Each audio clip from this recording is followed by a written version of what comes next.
हिंदू जो है वो इंग्लिश इंग्लिश को उसको मानते हैं, इंग्लिश कानून को मानते हैं, और मुस्लिम जो है प्रॉफिट सल्लल्लाहु को। अरे मुसलमान, भारत के मुसलमान के लिए आप इतनी साजिश रच रहे हैं कि उन्होंने क्या बोला? अरे मुसलमान जिस देश में रहता है ना, बिल्कुल मतलब निस्बल ईमान, अरे उस देश से मोहब्बत करता है। मुसलमान कभी गद्दारी नहीं करता। आपके सामने मैं और कुछ चीजें रखना चाहूंगा। आज हम मुसलमान का वोट लेते हैं, लेकिन वर्किंग कमेटी में हम मुसलमानों की वेलफेयर के लिए डिस्कशन को अफोर्ड नहीं कर सकते। क्यों नहीं कांग्रेस अफोर्ड कर सकती? इसलिए अरे नरेंद्र मोदी जी से सीखिए। हैदराबाद में अपनी वर्किंग कमेटी में बोलते हैं मुसलमान के एक हाथ में कुरान होना चाहिए, दूसरे में कंप्यूटर होना चाहिए। आपको क्या क्या तकलीफ है? अगर मुसलमान स्टार्टअप के लिए विकसित भारत में मोदी जी का साथ देना चाहता है, दुनिया की सबसे अजीब ताकत बनना चाहता है, आप क्यों उसको बैकवर्ड रखना चाहते हैं? आप, मुझे मालूम नहीं कि आप उससे जुल्म क्यों करते हैं।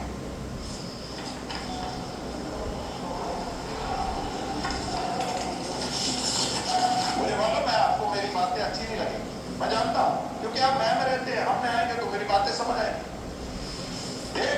एक मेरे दोस्त सुबह बोल रहे थे, अरे आप कांग्रेस से बड़े इंटेलेक्चुअल है, गुस्सा करते हैं, लेकिन सुनिए क्या बोलते हैं कि परसेप्शन में कहा है, परसेप्शन नैरेटिव में कहा है, पर्सनल लॉ के साथ, प्रैक्टिस में कहा है बीएनएस के साथ, प्रैक्टिस में कहा है बीएनएस के साथ, और वोट के लिए क्या बोलते हैं? अब यूसीसी के लिए क्या है? अरे 3 कांग्रेस को डिसाइड करना पड़ेगा कि आपका मेंबर कहता है सब वोट को बराबर कर दो, इसका मतलब यूसीसी। अरे नैरेटिव आप कहते हैं आप मुसलमानों का पर्सनल लॉ है, आप वहां भी खड़े हैं, प्रैक्टिस में आप बीएनएस को एंजॉय करते हैं, आप पे थफ्ट पे चोरी पे हाथ नहीं कटते हैं। मुस्लिम पर्सनल लॉ लगाएंगे तो थफ्ट पे चोर हाथ कटेंगे, अडल्ट्री पे 100 कोड़े बन से जाएंगे, और अगर आप शादीशुदा है, अरे एंजॉय करते हो बीएनएस, और बात करते हैं किसकी? जरा पर्सनल लॉ होना चाहिए। अरे अडल्ट्री, शादीशुदा अगर अडल्ट्री करेगा ना तो चौक में पत्थर से मारते हैं। अभी हमारे आपने तीनों बातें कही, रिकॉर्ड में है, मैं कोई अपनी जगह उसमें नहीं कह रहा हूं, आप रिकॉर्ड चेक कर लीजिए।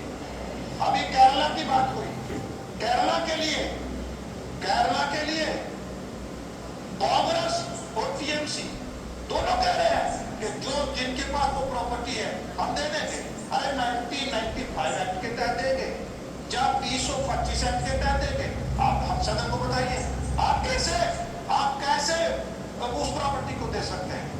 अब एक शख्स बोल रहे थे, एक हमारे आने वाले एमएलए बोल रहे थे, वो क्या बोलते हैं कहते एंटी फेडरल है। अरे आप बनाए 1995 का एक्ट, तो वो एंटी फेडरल नहीं है। आप कौन सा बनाए, नेशनल कौन सा बनाए, भगतपुर है, वो सब ठीक है, लेकिन मैं प्रैक्टिसिंग मुसलमान पे बड़ी बात हुई डिप्टी चेयरमैन साहब। अरे इस्लाम को समझने के लिए एक बातन और एक जाहिरी इबादत होती है। एक साइड आप बोलते हैं कि बकम में इस्लाम को समझने वाला होना चाहिए, आपका दबाव है हमारे ऊपर कि इस्लाम को समझने वाला, और जब हम हमारे मिनारिटी मिनिस्टर जब हम लेजिस्लेशन लेके आते हैं कि उसको प्रैक्टिसिंग, अरे एक साइड आप बोलते हैं कि उसको इस्लाम का दाखिल होना चाहिए, दूसरी साइड आप प्रैक्टिसिंग मुसलमान रखते हैं, आप कहते हैं अरे उसको पॉइस को, अरे पाकी को वो कैसे समझेगा, अरे फकत की उसको पवित्रता को कैसे समझेगा? चेयरमैन साहब, इनकी समझ में कैसे आएगा? ये मैं की दुनिया में रहते हैं, कैसे समझेंगे? एक कलेक्टर की बात लेते हैं, अरे कलेक्टर करते हैं, अरे जो सीनियर अफसर होगा क्या वो सरकारी अफसर नहीं होगा क्या? अरे आपको कोई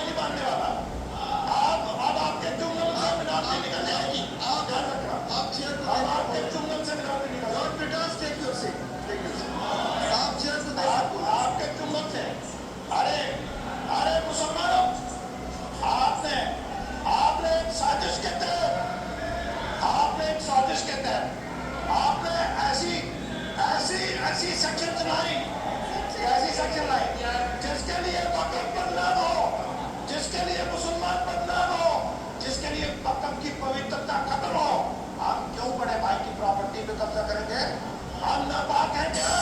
हम मुसलमान हैं, हम उसकी प्रॉपर्टी नहीं कब्जा करेंगे। आप चाहते हैं उनकी प्रॉपर्टी कब्जा करें, हम नहीं करेंगे, हम नहीं करेंगे। आपने ऐसी सेक्शन साजिश के तहत डाली, हम क्यों झंडा गाड़ेंगे वक्त का? हम क्यों गाड़े किसी की प्रॉपर्टी पे? हम अपने डोनेशन वाली प्रॉपर्टी का रिकॉर्ड देखेंगे। अरे आप सुनिए ना, आप थोड़ा सब्र से सुनिए ना। अरे सुनिए, अरे आपके पास अब मुसलमान नहीं रहने वाला, वो वक्त चला गया, अब चला गया।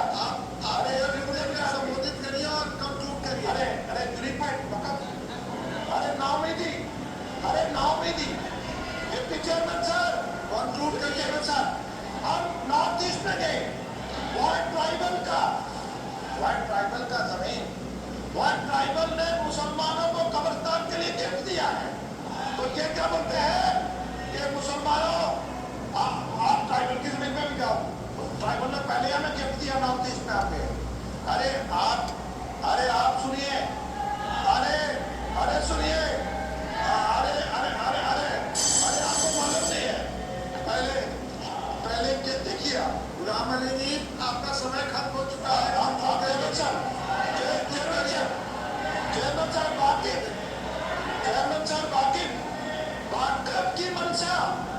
वाकफ की मंशा से बदल सकता है। इन्होंने हजारों प्रॉपर्टी का टाइटल चेंज करा। आप कौन होते हैं वाकिफ की मंशा को चेंज करने वाले? आपने अदर रिलीजन की बात करी, आपका समय सर। अमरनाथ में ये अगर ये मुसलमानों के बिना और कौन आ गया? अरे सुनिए, अरे section 4 3rd does not mention that distinguished person in the field of administration, legal affair or financial matter have to be necessarily सुनिए श्री अमरनाथ में और सुनिए, अरे बहुत क्या में सुनिए, this act provide for the formation of, अरे मेरी बात सुनिए, बहुत क्या में, क्या बाकी लोग नहीं है क्या? बाकी लोग नहीं है क्या? अरे कंक्लूड करिए गुलाम अली जी के बाद बात कर रहे हैं आपने। कंक्लूड करिए sir, I am concluding. Vaishno Devi पे वैष्णो देवी में जब रिफॉर्म लाए, वहां के हमारे साधु समाज ने बहुत रेजिस्टेंस करी।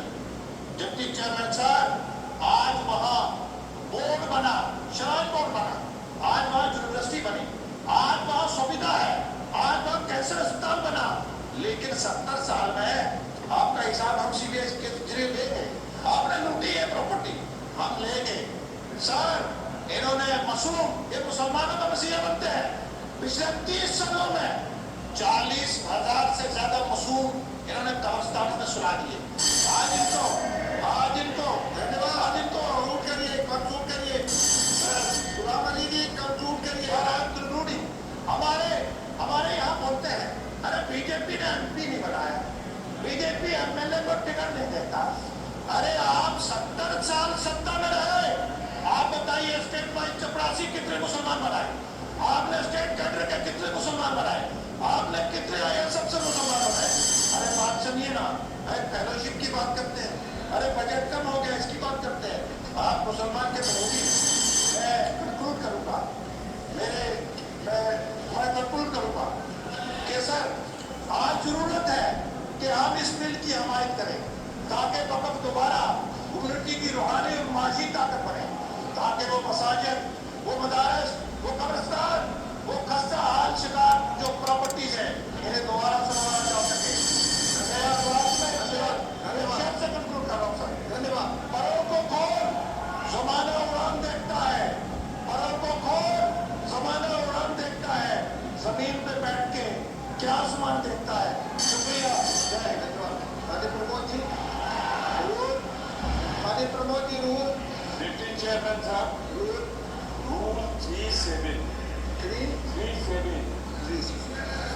37 समय के आवंटन के आदेश में कोई परिवर्तन नहीं किया जाएगा जब तक कि सभापति ऐसा न करें जो राज्यसभा का अभिप्राय का मंतव्य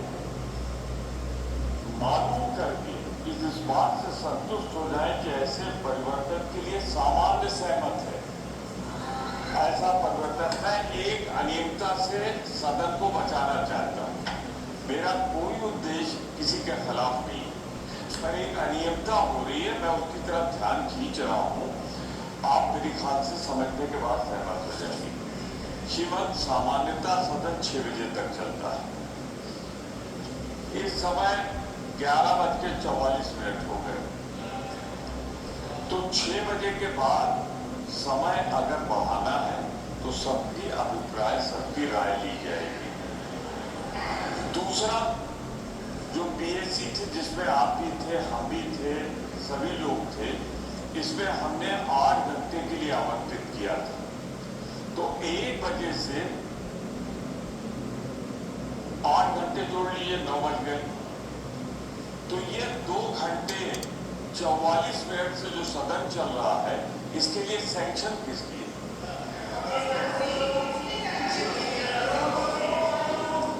आप सहमत होनी चाहिए, करा दीजिए, अन्यथा जितना कुछ आप कर रहे हैं। आपकी बात समझ गए जी। नहीं, मैं फिर से स्पष्ट कर दूं कि जितनी कार्रवाई 6 बजे के बाद हो रही है, या आप बहुत इसको स्ट्रेच करें तो 1 बजे से लेके 9 बजे के बाद हो रही है। अरे यार बैठे रहो, आप मंत्री हो, आपको खुद उठाना चाहिए था इस बात को। अगर मैं सदन को एक अनियमितता से बचाना चाहता हूं तो आप बिना सोचे समझे मना कर रहे हो।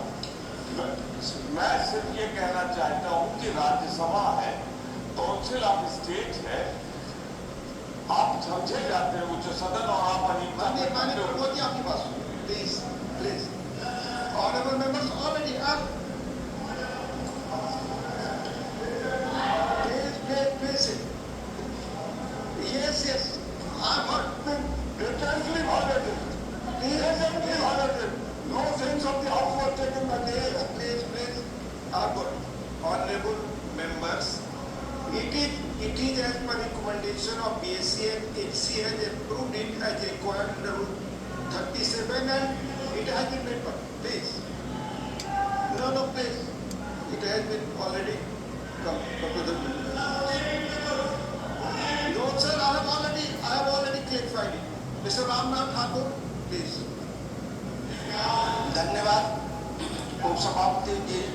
मैंने बता दिया, I have already read it proposing for the benefit of members again or नहीं, it is as per recommendation of PSC and HC has approved it as per required under Rule 37. 8 hour Please, Ramnath धन्यवाद उपसभापति महोदय। please. मैं सबसे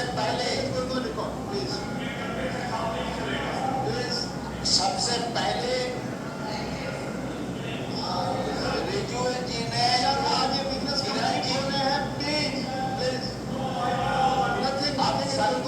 मंत्री श्री किरण रिजिजू ने जो प्रस्ताव भेजा है, जो बिल पेश किया है, मैं उसके समर्थन में बोलने के लिए खड़ा हुआ। हमारे दल के नेता श्री संजय झा जी ने पूरी बात बताई है। 20 वर्षों में नीतीश बिहार में